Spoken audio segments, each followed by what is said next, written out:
Irmãos, nesse momento nós vamos orar ao Senhor, uma oração pastoral, e vamos agradecer a Deus por esse momento que Ele nos concedeu, que o cultuássemos. Pedimos ao Senhor que Ele agora nos dê da sua palavra.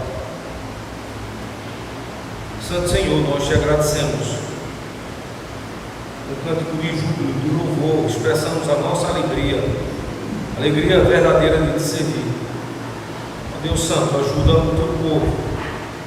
Agora, graciosamente, nesta manhã, nos dá o teu Evangelho para que possamos compreender a verdadeira razão de te servirmos e sermos, ó Deus, ensinados por ti, para que em nosso coração haja júbilo e graça por conhecermos tão grande e maravilhoso Deus. Santo Senhor, limpa-nos para que nós possamos ser puros. Senhor, ensina-nos a tua verdade para que possamos ser santos. Ó Deus de amor e de graça, mantenha a tua igreja viva, o teu povo avivado, o teu povo que deve verdadeiramente te buscar por tudo que és, por tudo que faz.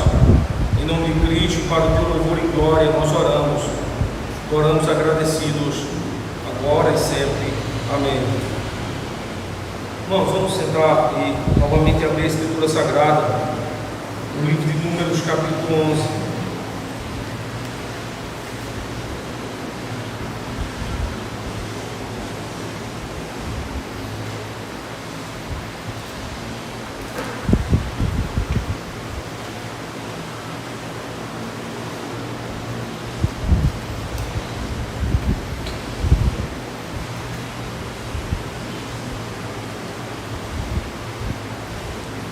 Irmãos, Números capítulo 11, do verso 1 ao verso 10, é uma resposta que nós temos a uma oração de Moisés, contida a partir do verso número 29. Mas também é consequência da bênção de Deus, que nós também enxergamos no capítulo 10, a partir do verso 33. Se você observar o verso 33, ele inicia com Deus abençoando o seu povo. E fruto dessa bênção, nós temos, portanto, o verso 1 até então ao verso de número 10, o Senhor fazendo com que o povo seja agraciado quando recebe, portanto, o deleite e o cuidado de Deus. Veja, nós podemos ver isso também entre o verso de número 31 até o verso de número 35. Deus provando que de fato não houvera esquecido o povo. Mas nós temos aqui uma imagem não das mais agradáveis. É que o povo de Deus, ele não reconheceu o motivo pelo qual Deus estava fazendo com que as orações deles fossem ouvidas, de tal maneira que, se você observar o verso 31 ao verso 35 do capítulo 11, eles praticam algo que é contrário àquilo que outrora eles estavam rogando ao Senhor, de tal maneira que Deus não somente os abençoa, fazendo com que sobre a terra venham cordonizes, mas também traz sobre eles uma maldição, e alguns dos que ali estavam perecem. Então, observem só, a estrutura do capítulo 11, ela começa com um pedido de Moisés. Observem o verso 11, Moisés rogando ao Senhor. Interessante é que geralmente os textos do livro de Números começam com a expressão "e falou o Senhor a Moisés". Só que essa expressão "e falou o Senhor a Moisés" vai aparecer apenas no verso 16.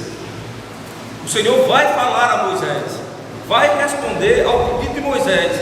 Moisés diz, por exemplo, no seu pedido, que a forma como o povo de Israel lhe busca para comer carne é sobremodo alta sobre o seu lombo. Portanto, ele roga ao Senhor que o ajude naquela querela, para que o povo, portanto, tenha o seu desejo atendido. Caso contrário, Moisés diz que é melhor que sua vida lhe fosse tirada do que ouvir durante boa parte da peregrinação murmuração por parte do povo de Israel. E o Senhor vai lhe responder entre o verso de número 16 e o verso de número 30. Então, vejam só, irmãos, a divisão natural do texto, ela vai mostrar o seguinte: Deus abençoou os filhos de Israel, e a prova da bênção é que eles veem isso no seu caminhar diário com Deus. Uma das coisas que nós podemos concluir é que diariamente, ou no nosso caminhar diário com o Senhor, nós somos abençoados por Deus. E a forma de vermos isso é muito simples. Primeiro, observando que a salvação ainda está conosco, mas nós observando que em nada nos faltou o Senhor. As nossas dispensas, as nossas provisões, elas estão sempre guarnecidas. Isso é uma forma de percebermos que o Senhor não nos tem abandonado. Mas uma das coisas pelas quais Deus se ira, e portanto Ele levanta a sua voz para punir aqueles que são abençoados, é que quase que constantemente entre o povo do Senhor há murmurações, como houve murmurações naqueles que caminhavam no deserto. Nós veremos futuramente no livro de Deuteronômio que as murmurações fizeram com que o povo de Deus fosse quase que totalmente eliminado, de tal maneira que aquela multidão que saiu do Egito, apenas dois, a saber, Josué e Caleb, entram na terra de Canaã. Não foram apenas dois de Israel que entraram em Canaã, toda uma multidão entrou em Canaã, mas daquele povo que saiu do Egito, sobraram apenas dois remanescentes, que eram justamente Josué e Caleb. E o fruto dessa grande punição do Senhor fazer com que o seu povo, que outrora saíra do Egito através do uso da sua mão forte, foi justamente, entre tantas causas, a causa da murmuração. A murmuração, portanto, se mostra com um descontentamento com os feitos do Senhor, como se nós pudéssemos estarmos descontentes com o que Deus anda fazendo e provocando no mundo. Então vamos lá, irmãos, verso 1 ao verso 10, nós temos aqui, portanto, um levante de murmúrio do povo de Israel, porque eles não veem que o Senhor está abençoando a eles e irá continuadamente abençoá-los. Vejam só. E aconteceu o quê? Queixou-se o povo falando que era mal aos ouvidos do Senhor. A expressão aqui, queixou-se, é a expressão murmurou. E ouvindo o Senhor, a sua ira se acendeu. Veja, a queixa do povo não traz aqui a graça divina, mas a murmuração do povo, a queixa do povo, resulta literalmente na ira de Deus. Talvez, irmãos, a leitura do verso 1 aqui já nos ensine como, de certa maneira, deva ser o nosso comportamento perante o Senhor. E aqui, quando eu digo perante o Senhor, é porque aonde quer que estejamos, nós não estamos isentos da presença de Deus. Então, uma murmuração, seja feita na igreja, seja feita na cidade, seja feita em casa, ou seja feita no trabalho, ela é uma murmuração perante Deus. E murmurações que são feitas perante o Senhor resulta num coração que diz claramente que aquele homem, aquele personagem não está satisfeito com os feitos de Deus, ou duvida daquilo que Deus há de fazer. Lembremos-nos, irmãos, que Deus não falha em suas promessas. Veja que a murmuração do povo é completamente incoerente com as bênçãos que Deus dá. Verso número 31. Veja, a comparação do verso 1 com o verso 31. Então soprou um vento do Senhor e trouxe codornizes do mar os espalhou pelo arraial. Veja, o povo se queixa, mas o povo que se queixa é o mesmo povo que é abençoado por Deus. É como se aquele que nunca houvesse trabalhado, recebendo o trabalho, ao invés de agradecer ao Senhor, se queixa do trabalho recebido. É aquele que nunca havia comido determinado tipo de alimento, recebendo o alimento que nunca houvera provado, se queixa do bom alimento que o Senhor dá. É como se dissesse assim: Senhor, as coisas que provêm de ti não me agradam. Quando na verdade é o contrário que deve ocorrer. As coisas que vêm de nós é que geralmente não agradam a Deus, mas aquelas coisas que vêm do Senhor geralmente devem ser, aliás, normalmente, geralmente e constantemente devem ser do nosso agrado. Murmurar contra as bênçãos que Deus nos dá é uma forma também de incredulidade, é não perceber que Deus constantemente tem nos abençoado e tem dado a nós aquilo pelo qual necessitamos. Portanto, o ato da murmuração se torna algo completamente blasfemo. Murmurar é meio que uma blasfêmia, é um tipo de blasfêmia, é não ser grato por tantas bênçãos que Deus tem dado, é não enxergar as promessas vindouras, é ser incrédulo contra a ação de Deus. Então a ira do Senhor que se acendeu contra o povo de Israel, e talvez tenha se acendido contra nós, é porque nós demonstramos não somente aqui a incredulidade, que é um pecado gravíssimo, tal qual a lepra, tal qual a lepra. Veja, mas nós demonstramos que nós não temos nenhuma gratidão por aqueles feitos que o Senhor tem diante de nós revelado.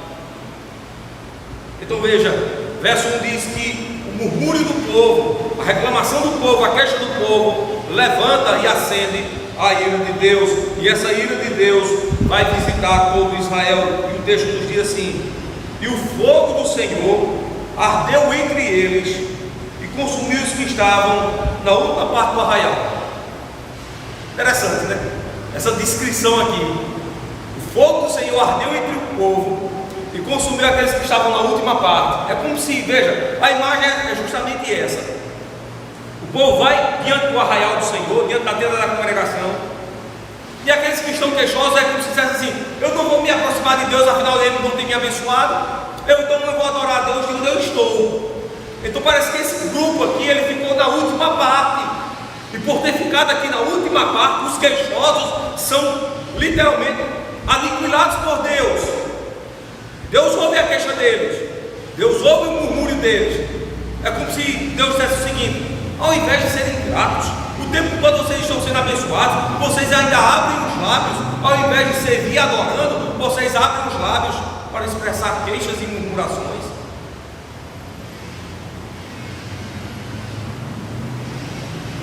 Como é que nós murmuramos ultimamente? Ora, há várias formas de nós expressarmos o nosso murmúrio.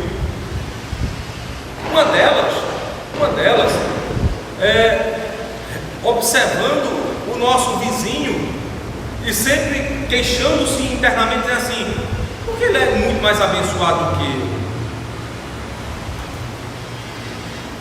Por que ele é mais abençoado do que eu? Por que a grama dele sempre é mais verde do que a minha? Por que ele possui algo que eu não tenho? Ora, irmãos, uma das coisas que nós deveríamos saber é que aquilo que temos é aquilo que de fato nós necessitamos. Aquilo de fato que nós necessitamos. Aquilo que Deus nos presenteou, aquilo que Deus nos dá, é aquilo que de fato Ele sabe que verdadeiramente nós precisamos. Porque se tem uma coisa que é verdade à luz das Escrituras, aliás, tudo à luz das Escrituras, que demanda dela é verdadeiro, é que Deus sempre nos dá aquilo que precisamos. E Deus nunca irá nos faltar naquilo que de fato nós necessitamos. Em outras palavras, Deus sempre virá o nosso socorro, dando-nos aquilo que nós necessitamos, aquilo que precisamos, aquilo que vai ser para o nosso bom crescimento, seja material, mas consequentemente espiritual. Nós nunca ficaremos aquém de receber bênçãos da parte de Deus. Afinal de contas, sendo Ele, Deus, fiel à sua palavra, certamente suas promessas vão se cumprir.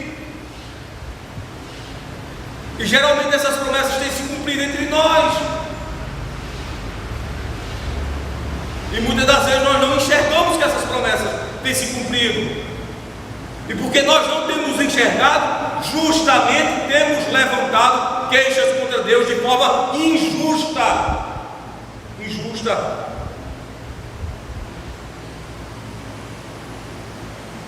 Veja o desenrolar da história. Então o povo, verso 2, clamou a Moisés, e Moisés orou ao Senhor, e o fogo se apagou. Ou seja, a ira de Deus se foi, pelo que chamou aquele lugar de Taberá, porquanto o fogo do Senhor se acendera entre eles. Ou seja, a ira de Deus julgou o povo, e o vulgo que estava no meio deles veio a ter grande desejo, pelo que os filhos de Israel tornaram a chorar e disseram: quem nos dá carne a comer? Lembremos-nos dos peixes que no Egito comíamos de graça, dos pepinos, dos melões, dos porros, das cebolas, dos alhos. E era o maná como semente de coentro, e a sua cor como a cor de bdelho. Veja só, há um sentimento no meio do povo, um vulgo, um sentimento no meio do povo. É que eles dizem assim: quão doce era a nossa vida quando estávamos no Egito. Quão boa era a nossa vida que nós estávamos lá no Egito. É como se um crente dissesse entre nós: que saudades eu tenho da época em que eu fazia isso e aquilo, da época em que não servia a Deus, da época em que não o adorava. Que saudade eu tenho! Que saudade eu tenho, porque naquela época eu tinha uma época feliz. Irmãos, uma das piores coisas que nós podemos fazer é termos recordação de quem éramos e sentir saudade disto.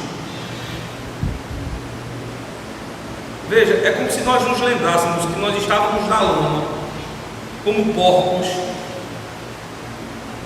comendo das bancarrotas do mundo, e disséssemos: eu tenho grande saudade disso, eu tenho grande saudade desse tempo, eu tenho grande saudade desse tempo.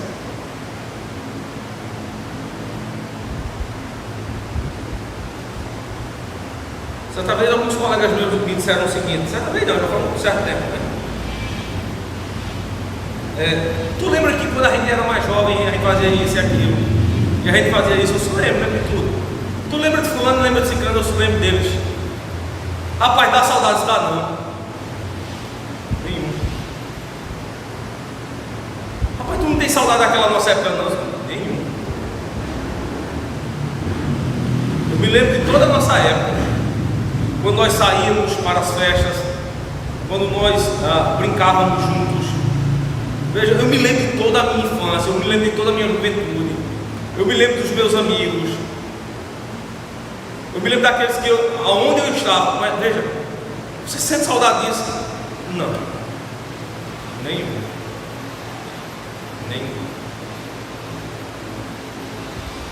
O povo de Israel lembrou-se do Egito e disse: lá nós tínhamos, e eles enumeram a lista das coisas que recebiam do Egito: o peixe, a verdura, os legumes e a carne. E assim, nós sentimos saudades desse tempo. Veja, eles sentem saudade do alimento, mas não recordam que eram escravos, mas não recordam que padeciam. Veja, é como se alguém dissesse assim: eu me lembro que eu estava acorrentado em uma senzala, mas eu me lembro que é o seguinte: eu tinha liberdade de correr na senzala, eu me lembro de nossas brincadeiras noturnas. Mas esse homem não se lembra que quando estava na senzala ele era açoitado, ele servia de escárnio para os seus algozes. O povo de Israel, o povo do Senhor, lembrou-se do mundo e sentiu saudades das coisas do mundo. É como se os crentes dissessem assim: agora eu sou cristão, mas eu sinto falta daquilo que eu vivi anteriormente. Eu sinto falta dos vícios, eu sinto falta das festas pagãs, eu sinto falta dos pecados que cometia. Irmãos, vejam só, esse sentimento, ele pode até rondar o nosso coração, mas saiba que ele não é um sentimento de glória, mas é um sentimento de engano. E saiba também que ele pode nos conduzir a uma premiação que não será agradável, mas pode ser o início da ruína.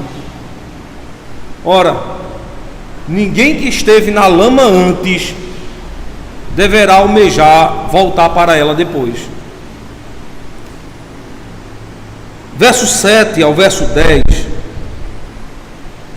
Então, nós temos a seguinte descrição: e era o maná como semente de coentro, e a sua cor como a cor de bdelho. Espalhava-se, o povo e o colhia, e em moinhos o moía, ou num grau o pisava, e em panelas o cozia, e dele fazia bolos, e o seu sabor era o sabor de azeite fresco. E quando o orvalho descia de noite sobre o arraial, o maná descia sobre ele. Então Moisés ouviu chorar o povo pelas suas famílias, cada qual à porta da sua tenda, e a ira do Senhor grandemente se acendeu, e pareceu mal aos olhos de Moisés. Veja, o que é que nós temos aqui entre o verso 1 e o verso 6, do verso 7 ao verso 9? Nós temos a saudade do povo pela comida do Egito, mas nós temos entre o verso 7 e o verso 9, Deus dando ao povo um alimento todo especial. Veja, o povo se recorda do alimento que tinha no Egito. Veja, e Deus agora está mostrando para o povo que Ele está alimentando o povo com o melhor alimento que eles podiam receber. E mesmo assim o povo chora e diz assim: nós estamos com saudades. Nós estamos com saudades. Irmãos, perceba se isso não pode estar ocorrendo no nosso meio. Nós estamos recebendo o maná dos céus, a comida de Deus, a porção diária, e alguém pode estar dizendo assim: eu sei que Deus está me dando a sua palavra, está me dando o seu alimento, está nutrindo a minha alma. Eu tenho saudade do Egito, eu tenho saudade do mundo, e tenho saudade das coisas do mundo. Ou pode estar ainda de forma pior, se queixando daquilo que Deus tem lhe dado. Por que eu estou ouvindo isso? Eu queria aquela pregação. Por que eu estou escutando isso? Quando eu precisava daquilo. É como se você estivesse dizendo a Deus: Senhor, olha, o Senhor está me dando um alimento, ele é fresco, ele é bom, eu até gosto, mas eu acho que eu deveria receber isso. Eu acho que o Senhor poderia estar me alimentando dessa forma. Eu acho. Irmãos, talvez você não esteja com saudade do Egito, mas ao invés de ser grato, você está mostrando aqui uma discordância com Deus. Isso se revela em ingratidão. Perceba que a mesma consequência da saudade do Egito, que traz, portanto, a ira de Deus, perceba também que a murmuração também trouxe sobre o povo ira de Deus. Veja, se no verso 1 o povo murmurou, se acendeu a ira de Deus, a saudade do Egito, do mundo, também fez com que a ira de Deus se acendesse sobre o povo. Verso 10: então Moisés ouviu chorar o povo pelas suas famílias, cada qual a sua tenda, e a ira do Senhor grandemente se acendeu e pareceu mal aos olhos de Moisés. Verso 11 ao verso 15, nós temos Moisés agora se apresentando diante do Senhor com uma petição. Moisés vê que o povo murmura e de outro lado ele vê que Deus se ira. Então ele se coloca entre o povo e Deus e lhe dirige uma oração. Veja o papel do mediador. Moisés sabe que se ele não interceder pelo povo, o povo será destruído. Porque o povo murmura e Deus se ira. O povo é fraco e Deus é poderoso. Olha, o forte virá sobre o fraco e literalmente o esmagará, como um homem esmaga uma formiga. Moisés agora vai interceder pelo povo. Vejam a imagem: um povo e um Deus. Um Deus forte e um povo fraco. Ora, o Deus forte pode vir aniquilar o povo fraco, mas pode ter uma salvação ao povo fraco. É que se entre o Deus forte e o povo fraco houver um mediador, alguém que interceda. Irmãos, o povo fraco sempre é o povo de Deus. Nós somos fracos, porque semelhante ao povo de Israel, nós temos queixas, murmurações, nós cometemos pecados, deslizes, nós temos feito algo que revela-se contra a verdade soberana do Senhor. Você sabe por que você ainda não é aniquilado, ou você ainda não é destruído? Porque entre você e Deus existe um mediador. O que os profetas nos dizem? As misericórdias do Senhor é a causa de não sermos consumidos. Malaquias diz isso.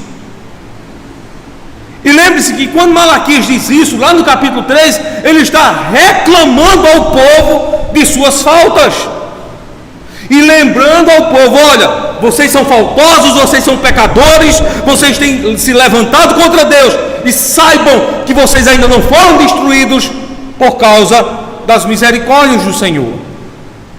Misericórdias essas, irmãos, que são encontradas em Cristo, o nosso mediador.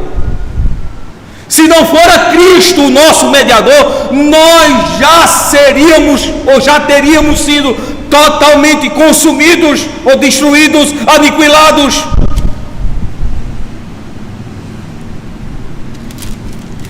Veja a mediação de Moisés. Disse Moisés ao Senhor: por que fizeste mal a teu servo? E por que não achei graça aos teus olhos, visto que puseste sobre mim um cargo de todo este povo? Concebi eu porventura todo este povo? Dei-o eu à luz? Para que me dissesses: leva ao teu colo, como a ama aqui, a cuidadora, leva a criança que mama a terra que jurasse a seus pais? De onde teria eu carne para dar a todo este povo? Porquanto contra mim choram, dizendo: dá-nos carne a comer. Eu só não posso levar a todo este povo, porque muito pesado é para mim. E se assim fazes comigo, mata-me, peço-te, se tenho achado graça aos teus olhos, e não me deixes ver o meu mal. Moisés diz assim: o meu ofício perante o Senhor é mediar pelo povo. Senhor, porventura sou eu o criador desse povo? Sou eu o cuidador desse povo? que posso pegar todo esse povo, colocar sobre o colo e levá-los onde eu queira. Ora, posso eu dar carne a esse povo? Senhor, veja, se for bom aos teus olhos, tira-me a minha vida, para que eu não veja o insucesso da minha mediação. Irmãos, veja só, por amor ao mediador, por amor a Moisés, então Deus freia a sua mão de não destruir o povo. Semelhante coisa acontece conosco. Não é por amor a nós que Deus freia a mão para nos destruir, é por amor a Cristo.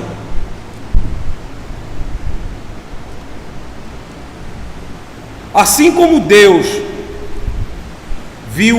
ouviu a oração de Moisés e poupou o povo, Deus viu o sacrifício de Cristo e nos poupa. Não pense que você ainda está vivo, respirando, por causa de algum tipo de graça que repousa sobre você. Veja, o motivo pelo qual você ainda está vivo é porque Deus tem amor a Cristo e constantemente amor à sua obra. Ao olhar para você, Deus não vê você, mas Deus vê a Cristo. De semelhante modo, quando Deus olhou para o povo, viu a Moisés, a figura do mediador, e teve misericórdia daquele povo, para que aquele povo não fosse aniquilado sobre a face da terra. Portanto, Deus usa de misericórdia para conosco, assim como usou de misericórdia para com os filhos de Israel. Assim como Deus teve misericórdia do mediador, Deus tem misericórdia de nós por causa de Cristo. Verso 16 em diante diz assim, e agora aparece a estrutura do texto, né? E disse o Senhor a Moisés. É a mesma expressão que acontece nos capítulos anteriores, quando nós lemos a expressão falou mais o Senhor a Moisés.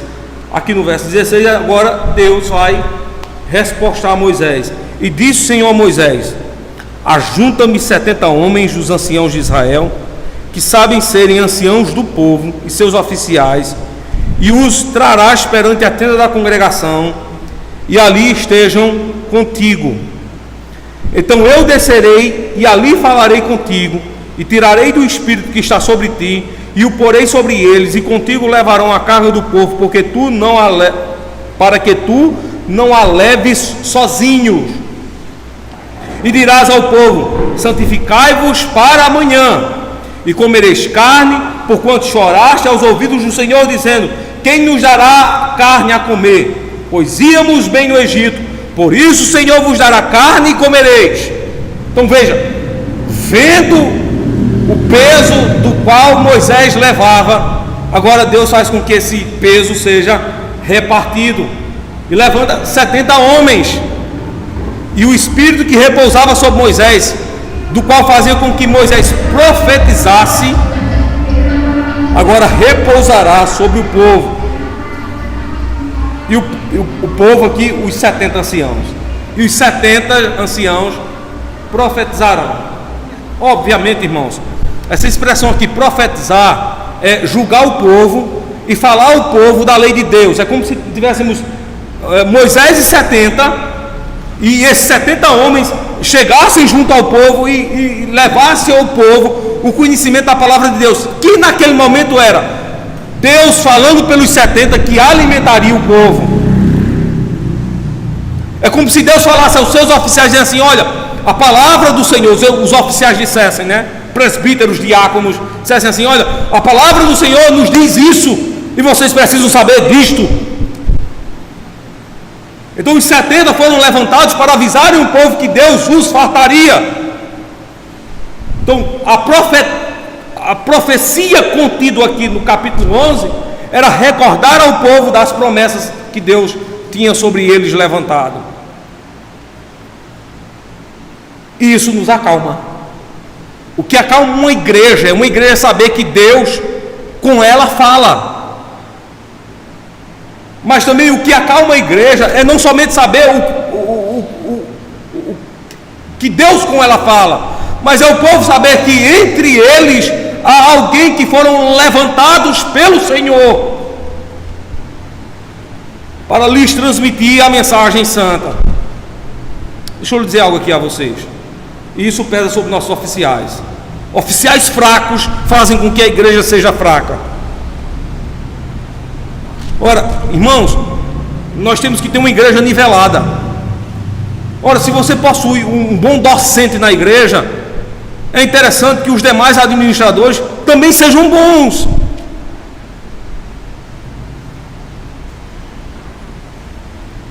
Para que o povo saiba que a liderança do seu povo é uma liderança equilibrada e também qualificada.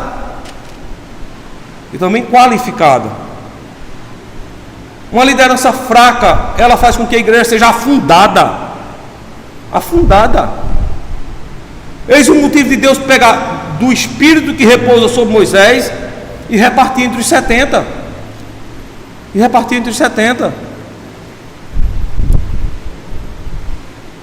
Ora, irmãos, se entre o povo do Senhor você não tem uma liderança que espelhe Deus entre o povo, ora, necessariamente entre o povo haverá murmurações, haverá queixas, haverá defraudações, comportamentos equivocados, escusos, comportamentos que não anseiam e não buscam a santidade e um desejo profundo em conhecer a Deus. E a consequência terrível disso é que o povo irá perecendo na caminhada.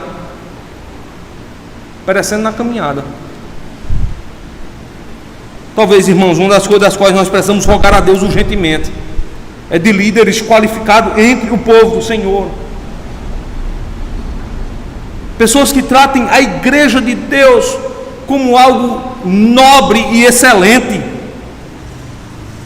que tenham na igreja de Deus comportamento exemplar de tal maneira que aqueles que o vejam dizem: eu quero ser semelhante a fulano, a cicrano, porque de fato é um líder de verdade, é uma pessoa qualificada, adestrada por Deus para o bom serviço. Ora, aqui no capítulo de número 11, os 70, portanto, anunciaram a palavra de Deus entre o povo, de tal maneira, irmãos, que a consequência disso é que Deus vai cumprir a sua promessa. Verso 31 diz assim: então soprou um vento do Senhor e trouxe codornizes do mar, e as espalhou pelo arraial, quase caminho de um dia, de um lado e de outro lado, ao redor do arraial, quase 2 côvados sobre a terra. Então o povo se levantou todo aquele dia e toda aquela noite, e todo o dia seguinte, e colheram as codornizes. O que menos tinha, colhera 10 homeres, e as estenderam para si ao redor do arraial. Quando a carne estava entre os seus dentes, antes que fosse mastigada, se acendeu a ira do Senhor contra o povo, e feriu o Senhor o povo com uma praga muito grande. Por isso o nome daquele lugar se chamou Quibrote Atavá, porquanto ali enterraram o povo que teve o desejo. De Quibrote Atavá caminhou o povo para Azerote, e pararam em Azerote. Vejam só, verso 31 e verso de número 32, nós temos a prova concreta de que Deus cumpriu a profecia levantada por Moisés e pelos 70. Deus respondeu às orações do povo e deu, portanto, as codornizes. Mas vejam que a partir do verso número 33 o povo perece. E quais motivos levam esse povo a perecer? Ora, Deus não abençoou o povo? E quais motivos agora que Deus vai fazer com que o povo seja eliminado? Observem só o que é que diz o verso 32 com atenção. Então todo o povo se levantou, todo aquele dia, toda aquela noite, todo o dia seguinte, e colheram as codornizes, E o que menos tinha, colhera 10 homens, e as estenderam para si ao redor do arraial. Esse é o motivo. O que você tem aqui no verso número 32? Eles viram que as codornizes tinham sido dadas pelo Senhor ao povo. O povo vai lá, colheu as codornizes. A Escritura vai dizer assim: o que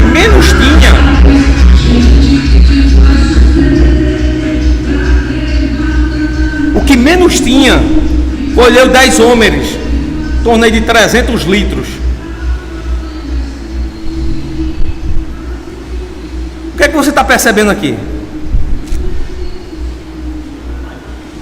Você está percebendo aqui um ato de incredulidade, de tal maneira que eles deveriam colher aquilo que iriam comer, mas eles colheram em excesso, como se dissesse assim: vamos aproveitar essa bênção, talvez nós não tenhamos outra bênção assim.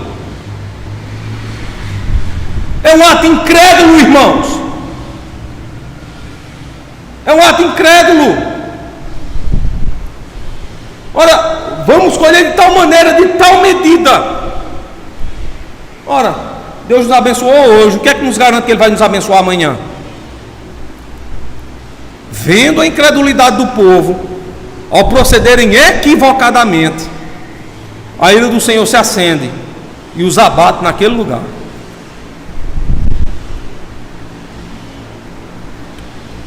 Três pecados nós vimos aqui no capítulo 11 que devem ser evitados pela igreja. O primeiro é murmuração, o segundo é saudade do mundo, e o terceiro é incredulidade.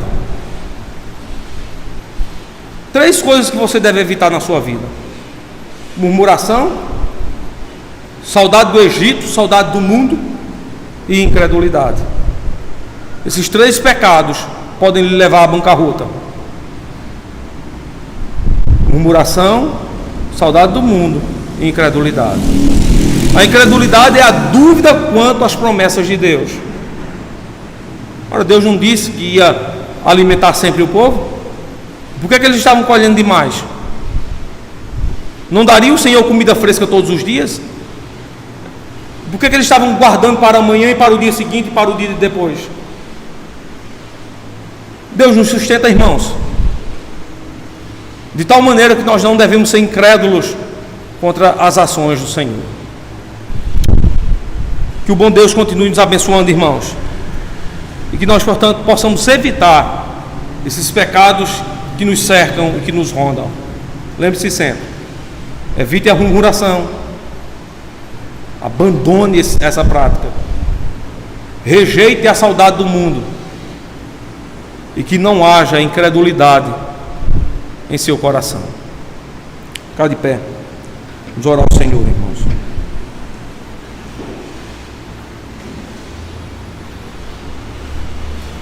Senhor nosso Deus e Pai, nós te agradecemos e te louvamos por todo o cuidado que sobre nós o Senhor tem derramado, pelas bênçãos que o Senhor tem dispensado sobre nós, a tua igreja, o teu povo. Agora usa de graça para conosco e leva-nos em paz aos nossos lares, para que à noite estejamos ao redor de Ti, Te louvando e Te bendizendo. Em nome de Cristo pedimos essa bênção. Não se esqueça de nós, Senhor, e cuida-nos. Assim oramos e oramos agradecidos em nome de Cristo. Amém.